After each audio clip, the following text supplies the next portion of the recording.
আজ আপনাদের সাথে শেয়ার করছি একদম পারফেক্টভাবে সিম্পল নরম পরোটা তৈরির রেসিপি। অনেকেরই কমপ্লেন থাকে ময়দার পরোটা বানিয়ে রাখলে শক্ত হয়ে যায়, খেতে ভালো লাগে না। আজ আপনাদের সঙ্গে যেসব টিপস শেয়ার করেছি সেইভাবে যদি পরোটা বানানো হয় তাহলে পরোটা পরের দিন পর্যন্ত নরম থাকবে। যে কোনো ড্রাই সবজির সঙ্গে এটা টিফিন বক্সে প্যাকও করে নিতে পারেন। এই পরোটা বানাতে যেমন কম সময় ও পরিশ্রম লাগে, তেমনি খুব কম তেলে বানানোও হয়ে যায়। তো নমস্কার বন্ধুরা, রাখিস ফুড হাবের আরও একটা নতুন ভিডিওতে আপনাদের সবাইকে ওয়েলকাম। তাহলে চলুন দেখে নেওয়া যাক প্লেন পরোটার রেসিপি। এর জন্য প্রথমেই একটা বড় বাটি নিয়ে তাতে 4 কাপ পরিমাণ ময়দা নিয়ে নিয়েছি। আপনারা চাইলে আটা ময়দা মিশিয়েও বানাতে পারেন, আবার আমার মতো শুধু ময়দা দিয়েও বানাতে পারেন, আবার শুধু আটা দিয়েও বানাতে পারেন। অনেকেরই কমপ্লেন থাকে যে ময়দা দিয়ে বানালে পরোটা শক্ত হয়ে যায়, সেটা যাতে না হয় সেটা আমি পুরো শেয়ার করব এই ভিডিওতে। 1 টেবিল চামচ পরিমাণ চিনি অ্যাড করেছি, 1/4 চামচ নুন আর 1 টেবিল চামচ পরিমাণে রিফাইন্ড সয়াবিন অয়েল অ্যাড করে দিয়েছি। দিয়ে সবটা প্রথমে ভালো করে মেখে নিচ্ছি। এখানে তেলের পরিমাণটা আমি কম রেখেছি যেহেতু পরোটাটা আমি নরম করতে চাই। এবারে কুসুম গরম জল দিয়ে ময়দাটা মেখে নেব। আপনারা যদি পরোটাটা খাস্তা বানাতে চান সেক্ষেত্রে তেলের পরিমাণটা আরও 3 টেবিল চামচ পরিমাণ বাড়িয়ে দিতে পারেন। এবারে দেখুন কুসুম গরম জল মানে হাত সয় এরকম জল দিয়ে আমি হাত দিয়ে মেখে নিচ্ছি। আর এটাকে খুব শক্ত করে মাখবো না, যতটা নরম করে মাখা যায়। দেখুন হাতে লেগে লেগে আসছে, এইরকম স্টিকিনেস থাকবে ডোয়ের মধ্যে, এইরকমভাবে নরম করে মেখে নিতে হবে। যেহেতু ডোটা খুব নরম করে মাখতে হবে সেই জন্য পরিশ্রমও ভীষণই কম লাগবে, শুধু জড়িয়ে নিলেই হবে। এবং খুব ভালো করে পাঞ্চ করে করে আমি মেখে নিচ্ছি। আর অল্প একটু তেলও হাতে নিয়ে নিলাম যাতে হাতটা পরিষ্কার হয়ে যায় আর খুব ভালো মতন ঠাসা যায়। এবারে দেখুন অল্প করে ময়দা নিয়ে নিচ্ছি, নিয়ে আবারও ভালো করে ডোটাকে সেট করে নিচ্ছি।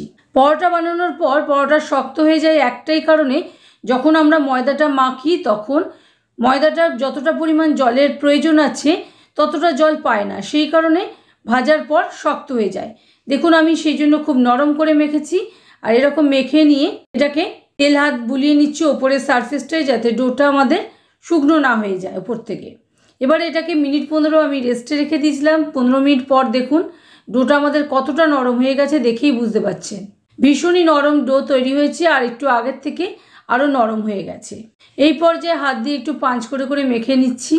দেখুন ডোটা হাতে তুলতে গেলে একটু হাতে আটকে আসছে, সেজন্য খুব সামান্য পরিমাণ ময়দা হাতে নিয়ে ডোটাকে আবারও একটুখানি মেখে নিচ্ছি, মানে সেট করে নিচ্ছি যাতে আমাদের থেকে লেচি কাটতে সুবিধা হয়।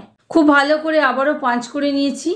এখানে আপনাদের জানিয়ে রাখি চ্যানেলে আরও অনেক রকমের পরোটার রেসিপি শেয়ার করা আছে, আমি ডেসক্রিপশন বক্সে লিঙ্ক অ্যাড করে দেবো, আপনারা ইচ্ছে হলে দেখতে পারেন। এবারে দেখুন এর থেকে লেচি কেটে নেবো। লেচি খুব বড় সাইজের মোটা করে করছি না, মোটামুটি রেগুলার আমরা রুটির যেরকম লেচি বানাই সেই রকমই লেচি কেটে নিয়েছি।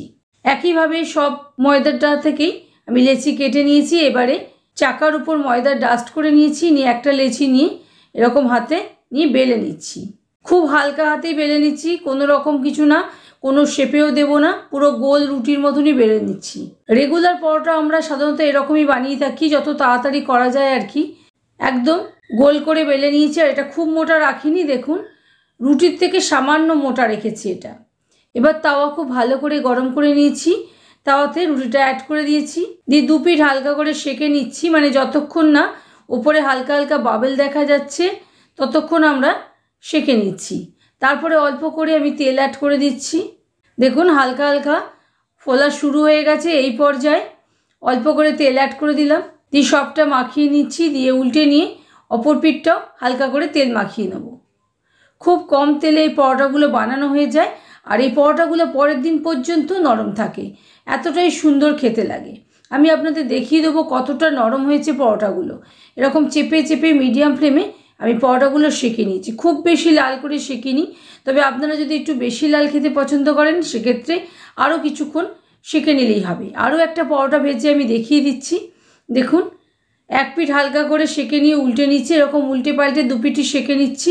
তারপরে অল্প করে তেল অ্যাড করে দিয়েছি, দিয়ে আবারও অপর পিঠটাও তেল অ্যাড করে 2 পিঠ ভালো করে সেঁকে নিচ্ছি।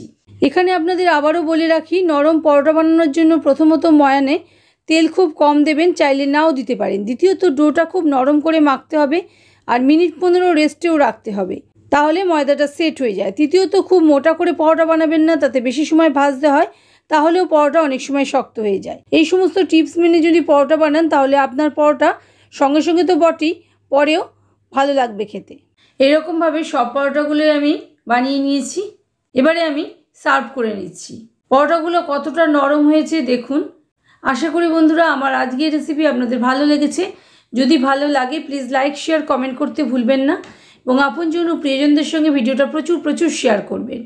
আর চ্যানেলে যদি নতুন বন্ধু হয়ে থাকেন তাহলে চ্যানেলটা অবশ্যই সাবস্ক্রাইব করে নিতে ভুলবেন না। ভিডিওটা আপনারা যদি ফেসবুক পেজ থেকে দেখে থাকেন তাহলে পেজটাকে ফলো করে নেওয়ার অনুরোধ রইল। ভালো থাকবেন, সুস্থ থাকবেন। আবারও আসছি নতুন রেসিপি নিয়ে নতুন কোনো ভিডিওতে।